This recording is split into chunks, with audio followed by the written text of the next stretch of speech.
A judge outlining a tentative timeline for the suspected Apalachee High School shooters case and a possible new location for a future trial. Right now, Colt Gray faces up to 180 years in prison. He's accused of killing 4 people and injuring 9 others.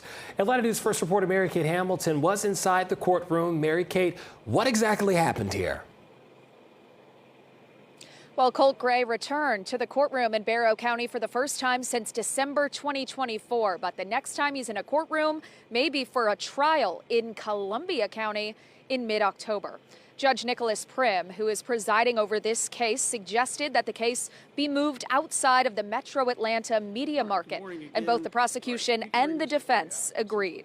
Judge Prim said the main challenge is finding a county far enough away and able to handle the security, space, and logistics of a trial this large. So he said Columbia County near Augusta would be the best fit.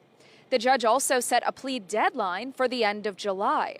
Defense attorney Charlton Allen pushed back, asking to keep the option open for Gray to change his plea later. But Judge Prim said that because of the advanced planning a trial like this would take, the plea deadline is necessary. But I want to avoid a situation where we burden another jurisdiction to make all these arrangements to clear out their courtroom, summon their jurors early, and then, the eve of a guilty plea is entered.